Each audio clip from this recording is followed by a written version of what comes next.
I challenged Claude Code to rebuild the Duolingo app, and I gave it just an hour between the initial concept and the finished article. It's a real mobile app running on my Android device. It has all of the haptics, animations, streaks, and course steps. I can start the lessons, move through the path, and get my success messages. Hopefully by the end of the video, you'll realize that this method doesn't just work for clones, it'll work for your novel app idea as well. I never actually start with Claude Code. What I do is I actually start with just vanilla Claude. And what I'm going for here is just to have a conversation, brainstorming, just throw out my random thoughts. So I'll just go ahead and hit record here. I'm gonna create a Duolingo clone. It's gonna have all of the same features of Duolingo. You can have as long a conversation with Claude as you want at this stage. When you're brainstorming out your own app idea, it's really a good idea to do so. When I'm ready, what I do is I get Claude to create a prompt for Google Stitch.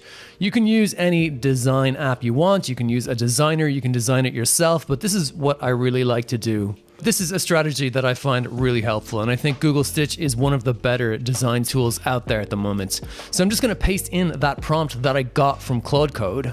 And remember, you can absolutely do this for your own app concept as well. One thing that Claude actually did point out to me is that maybe I should tweak one or two of the fonts so that it's not an exact carbon copy of Duolingo. But this is certainly the vibe, and I want to point out this. This is the color palette. Not only does it show me the colors that will be standardized in my codebase, it also gives me the font types, the buttons and how they look, these different elements. This is really important for creating a solid foundation inside of the codebase itself. And now I'm gonna head to Claude Code and I'm going to start generating the project. But I wanna be super clear about what I'm not gonna do. I'm not just gonna start typing random features in here. First, I need to establish the codebase. And then I need to apply the base styles that I've created on top of it. Now I have a completely free starter prompt that you can steal. Just check out the link in the description. If you paste this prompt into Claude Code, it will scaffold out a new project for you. This project is written in React Native and Expo. This is going to allow me to create a fully native mobile application for iOS and for Android from the same code base.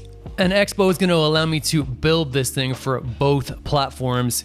Even for people who don't own Macs, this is completely doable. Now that that's done, I'm going to head into the project itself. And then I'm going to go and grab these designs that I made in Google Stitch. I'll just export these into a zip file and put them on my local machine. Then there's another prompt that you can grab. Again, this is totally free. Just check out the link in the description. What this one is going to do is it's going to take those design files and it's going to build out a design system.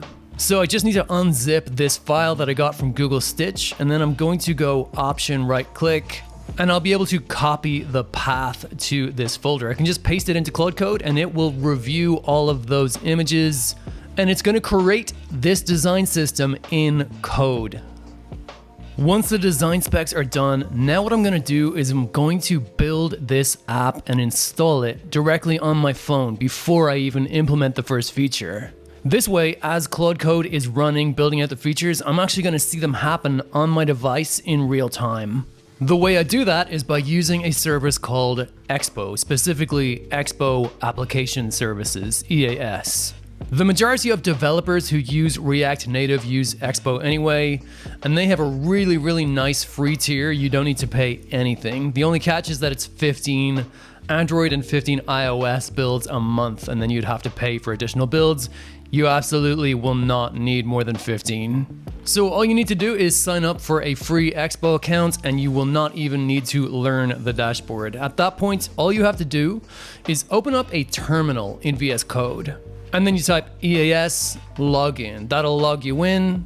And then I just need to go EAS init, and that will connect EAS with my current codebase, and it will enable me to build iOS and Android apps that I can install on my phone. Once I've done that, I just need to send the build up to EAS's servers. So they'll build it, EAS build. Platform, I think I'm going to go for Android first, because with Android, you can do this completely for free. You don't need a developer account. You do need a developer account if you're building for iOS. And the profile, it's gonna be development. What that means is I'm going to be able to connect the code base that I have here in VS Code to my actual Android device. The only thing I need to do is say yes to creating a new Android key store. Now it's going to fire off the files that I have sitting here in VS Code up to the servers in EAS, and it's going to send me back a completed build. I'm going to install that build on my phone, and then we'll be able to watch the app getting built out in real time by Claude Code on my actual Android device. So the build from EAS actually comes back with a QR code, so I can just scan that with my Android device, and that'll let me install the artifact. It's called a development build. Once that's installed, I can actually just go ahead and install it. So I can just go to more details and install anyway. That warning is there because it's a bundle that didn't go through the Play Store. Cool, and now I have this app on my phone. And by the way, this is really my Android device. This is not a simulator, it's just a screencast from my actual device. Now what I need to do is I need to hook up this install that's on my phone to the actual code files that I have sitting here in VS Code.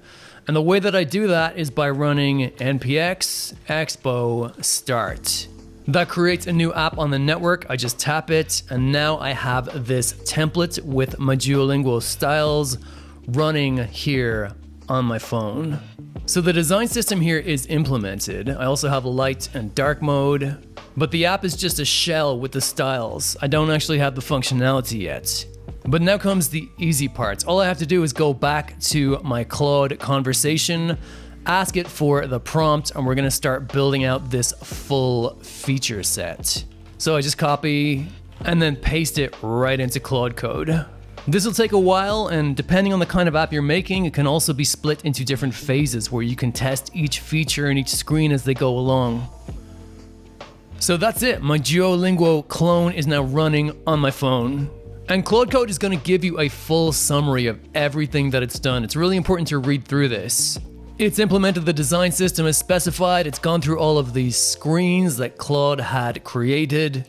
It even deviates into certain things that maybe you want to tweak or change. For example, Lottie React Native. That's how all of these animations start happening on the phone.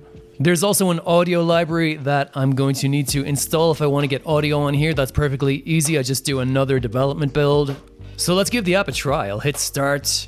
El niño come manzanas, that'll be the boy eats apples, check that one. And then I got all these nice animations and I can move forward. I can also see what happens when I get these wrong. Check this one and I get a nice little error message. Now obviously it's going to be important to tweak your app, make it personal to you. It's really not so much about coding anymore, it's a lot more about testing. And we also want to be able to test in production. So instead of creating development builds, what I can do now is run EAS build platform Android again, but this time the profile will be for production. And it's even also possible to run an auto submit flag. And if you've got your Play Store account wired up, this is actually going to create a production build and also submit it to the Play Store. EAS can handle all of this. If you want the full detailed steps for doing a build like this, they're available totally for free. Just check out the link in the description. Thanks for watching. Don't forget to subscribe, and I will see you in the next one.